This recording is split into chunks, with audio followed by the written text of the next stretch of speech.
So the Tyrant of Wizard is getting his EX job, and he's trying to be relevant in the meta. I'm not so sure how well he succeeds, so today we're going to take a look at what he gets, his stats, his abilities, how to use him, how to build him, and then in which game modes can he shine, if any. So let's begin.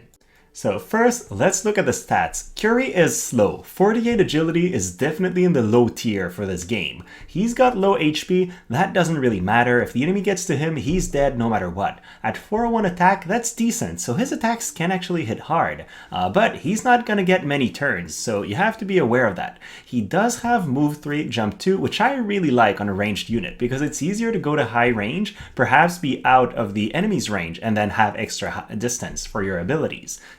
Now, of course, in terms of survivability, that's completely out the window, but with the amount of dexterity he has, his accuracy should be fairly good. Then, if we're comparing him to Frederica, even damage, Frederica's a little bit tankier. We know she dies in one hit, so Khury's going to do the same, and then she is way faster. What I think is interesting is Liarte. Liarte has about the same attack. She's actually faster than Khury, more accurate, and has more HP. And I would argue a more interesting kit in my opinion, so that's something to keep into account. Now, if we look at how the stats move from 99 to 115, I would say he gains most of his benefits, which is a major increase to his attack. Then if you take him to 120, you get another 80 or so points of attack. If you're planning on using him, I think you need to take him to 120. The main reason is his new ability is critical in his kit, but also you'll want as much attack as you can because he's not going to hit often, so he needs to hit hard when he does. So the first upgraded ability is Ranger Lore. That's pretty good because he always wants Ranger Lore equipped no matter what he's built like.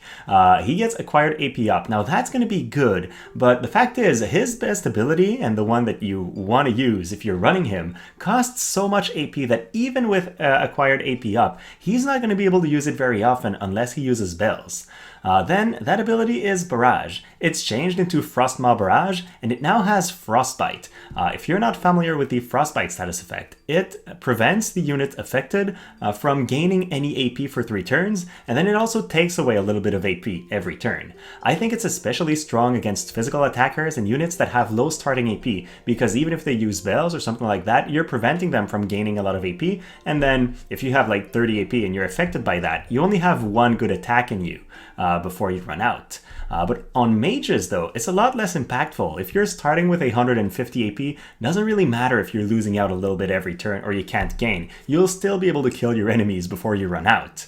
Also, Frostmaw Barrage has a reduced cost from 45 to 38, and while that's good, it's not game changer. Like any ability that costs more than 25 AP, I think is very expensive, and it's hard for physical attackers to keep using them. So unless you're running bells, he'll only use this once probably in the fight.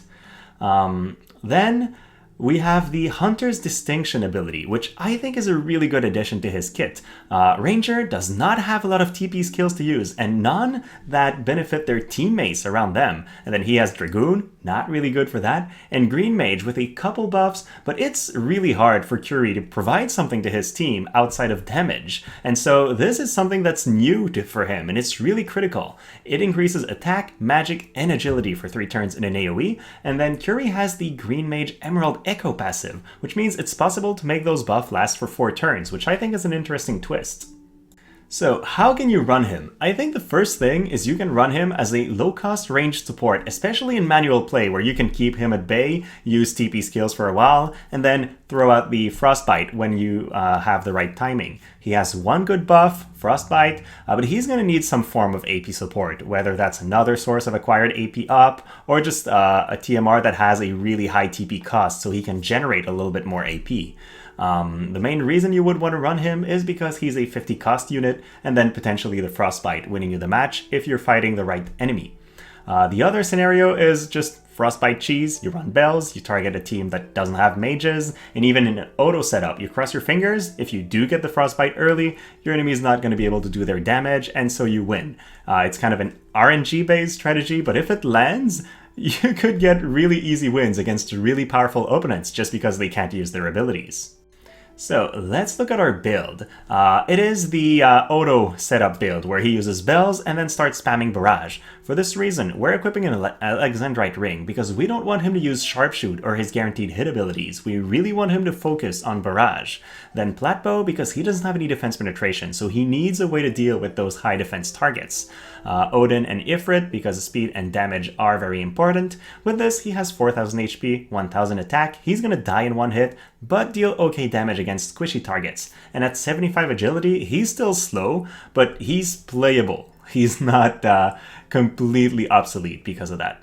And then yeah, he's going to use Bells turn 1, Barrage turn 2 and up. I think that's going to be good against teams with, like I said earlier, physical attackers or characters with low starting AP in general.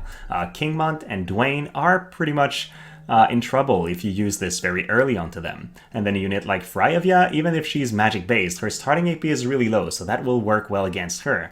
What he will struggle against though are mages. Like, try to use this against Black Witch Helena. Even if you land the barrage before she gets to you with her own long range attacks, she will have enough left to blow you up with a Tenebral Rose or something. Same goes for Yuna. Like, you're gonna Frostbite her, then she'll walk up to you and limit break, and you'll still die. So be very wary. Frostbite is strong, but not against every single character. So how would I rate this guy? Well, for PvE, he's just not necessary, right? You don't need generally anything that's not a mage. Will underperform if you're farming or in a lot of quests because you have low starting AP. And then in which scenario is a missile ice unit necessary? I don't really see any, so no reason to use him there. In Arena, in a short map, it's like a 3. He's going to use bells, walk forward, and die before he does anything. But in a really wide map, it can be an 8. If he has enough time to use bells, walk forward, the enemy uses bells, walk forward, and then he frostbites the enemy that has bells. You're good. You're just completely neutralizing some enemies. Again, don't target mages though. Guild Battle, it's kind of the same thinking, where if it's a really short map, he's going to perform poorly, but in a really large map, he might do well. The reason why I rate him worse in Guild Battles compared to Arena is he only has 3 uses of Barrage. Once he's sent those out, his utility is really, really lower, and I'm thinking he might use 2 or even 3 in the first fight if he's using bells, leaving him roughly useless for a second battle. In manual class matches is where I think he might shine a little bit better. Honestly, I think he's a good unit. I would equip the Dragoon sub-job to give him to move 4, jump 3. He could get just about anywhere on the map and then land those good barrages, potentially frostbiting critical targets. But in a lot of scenarios, I would rather run the Arte. She has a cost 30 instead of 50 from Khury, and then has the White Mage utility. She does not have AOE status effects with the Charm Charge and Stop Shot, but the status effects she does are a lot worse in my opinion than Frostbite. Like, I would much prefer to stop an enemy than Frostbite one. So even though I give him a good rating, I think there are better options. Same goes for Odo in class matches. If it's a long map, he could use bells and Frostbite enemies.